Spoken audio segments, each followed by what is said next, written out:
ಮಾಡುತ್ತಿರುವ ರೆಸಿಪಿ ಉಪ್ಪಿನಲ್ಲಿ ಹಾಕಿದ ಸೊಳ್ಳೆ ಹಲಸಿನಕಾಯಿ ಸೊಳೆಯಿಂದ ಗೊಜ್ಜು. ಈ ಗೊಜ್ಜು ಮಾಡಲು ಬೇಕಾಗುವ ಸಾಮಗ್ರಿಗಳು: ಉಪ್ಪಿನಲ್ಲಿ ನೆನೆಸಿದ ಸೊಳೆಯನ್ನು ನೀರಿನಲ್ಲಿ ಹಾಕಿಟ್ಟುಕೊಂಡಿದ್ದೇನೆ. ನಂತರ ತೆಂಗಿನಕಾಯಿ ತುರಿ ಒಂದು ದೊಡ್ಡ ಲೋಟ. ಆಮೇಲೆ ಹೆಚ್ಚಿದ ಈರುಳ್ಳಿ ಒಂದು ಅಥವಾ ಎರಡು. ಆಮೇಲೆ ಇದು ಹಸಿಮೆಣಸನ್ನು ಉಪಯೋಗಿಸಬಹುದು, ಟೇಸ್ಟಿಯಾಗಿರುತ್ತದೆ. ಆದರೆ ನಮ್ಮ ಮನೆಯಲ್ಲಿ ಹಸಿಮೆಣಸು ಬಳಸದ ಕಾರಣ ಸೂಜಿ ಮೆಣಸು ಈಗ ಸಿಗದಿರುವ ಕಾರಣ ಸೂಜಿ ಮೆಣಸನ್ನು ಒಣಗಿಸಿ ಇಟ್ಟುಕೊಂಡಿರುವ ಸೂಜಿ ಮೆಣಸನ್ನು ತೆಗೆದುಕೊಂಡಿದ್ದೇನೆ.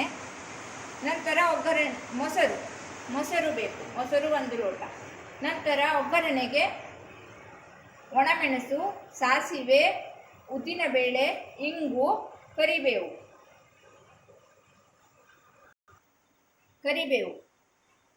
ಈಗ ಮಾಡುವ ವಿಧಾನವನ್ನು ತೋರಿಸುತ್ತೇನೆ. ಮೊದಲು ಈ ನೆನೆಸಿಟ್ಟ ಹಲಸಿನ ಸೊಳೆಯನ್ನು ಚೆನ್ನಾಗಿ ನೀರಿನಲ್ಲಿ ನೆನೆಸಿಟ್ಟುಕೊಂಡಿದ್ದೇನೆ. ಅದನ್ನು ಚೆನ್ನಾಗಿ ಉಪ್ಪಿನೀರಿಂದ ತೆಗೆದು ಬೇಕಾದಷ್ಟು ಸೊಳೆಯನ್ನು ನೀರಿನಲ್ಲಿ ನೆನೆಸಿಟ್ಟುಕೊಂಡಿದ್ದೇನೆ. ಅದನ್ನು ಹೀಗೆ ಚೆನ್ನಾಗಿ ನೀರಿನಲ್ಲಿ ತೊಳೆದು ಅದನ್ನು ಮಿಕ್ಸಿಗೆ ಹಾಕಬೇಕು. ಮಿಕ್ಸಿಗೆ ಹಾಕಿ ಅದೇ ಸೂಜಿ ಮೆಣಸನ್ನು ಹಾಕಿ,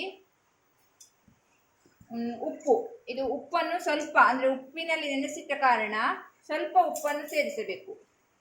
ಉಪ್ಪನ್ನು ಹಾಕಿ ಕಾಯಿ ತುರಿಯನ್ನು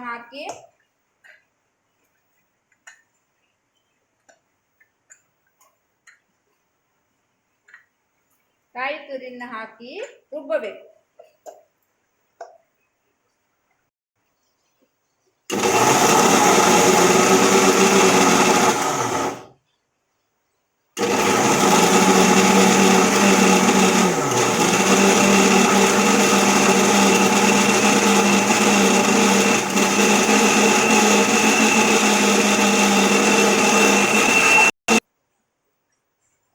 ಸ್ವಲ್ಪ ಬೀಸುವಾಗ ಗಟ್ಟಿ ಎನಿಸಿದರೆ ನೀವು ಮೊಸರು ಬಳಸಬೇಕು ಅಂತ ಹೇಳಿದ್ದೀನಲ್ಲ, ಆ ಮೊಸರನ್ನು ಇದರ ಜೊತೆ ಸ್ವಲ್ಪ ಮೊಸರನ್ನು ಸೇರಿಸಿಕೊಳ್ಳಬೇಕು.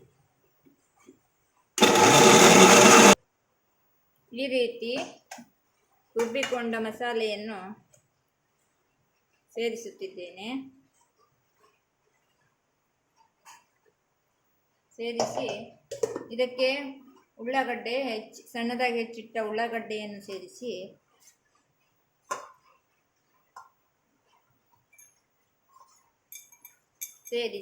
ಇನ್ನು ಸ್ವಲ್ಪ ಮೊಸರನ್ನು ಸೇರಿಸಿ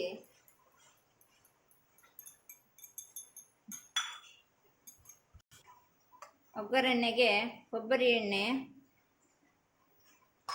ಕೊಬ್ಬರಿ ಎಣ್ಣೆ ಒಂದು 4 ಚಮಚ, 4 ಸ್ಪೂನ್. ನಂತರ ಸಾಸಿವೆ,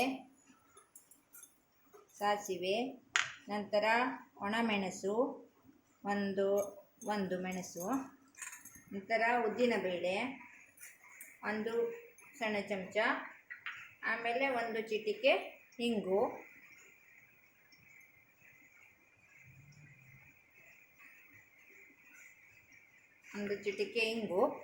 ಕರಿಬೇವಿನ ಸೊಪ್ಪು ಇಷ್ಟನ್ನು ಹಾಕಿ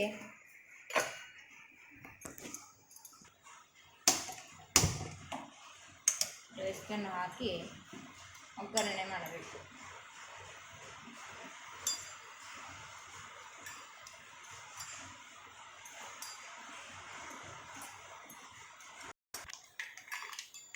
ಒಗ್ಗರಣೆ ಹಾಕಿ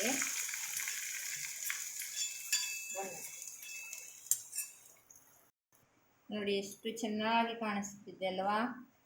ಇದನ್ನು ಚೆನ್ನಾಗಿ ಮಿಕ್ಸ್ ಮಾಡಬೇಕು. ಚೆನ್ನಾಗಿ ಮಿಕ್ಸ್ ಮಾಡಿದರೆ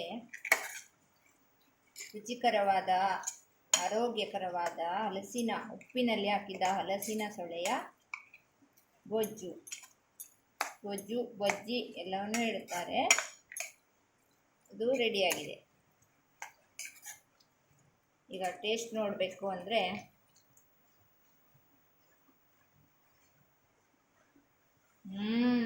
ತುಂಬ ಚೆನ್ನಾಗಿದೆ. ಧನ್ಯವಾದಗಳು. ನೋಡಿ, ಲೈಕ್ಸ್ ಕೊಟ್ಟು ಸಬ್ಸ್ಕ್ರೈಬ್ ಮಾಡಿ, ನನ್ನ ಚಾನಲನ್ನು ಇಷ್ಟಪಟ್ಟು ನೋಡಿ. ಧನ್ಯವಾದಗಳು.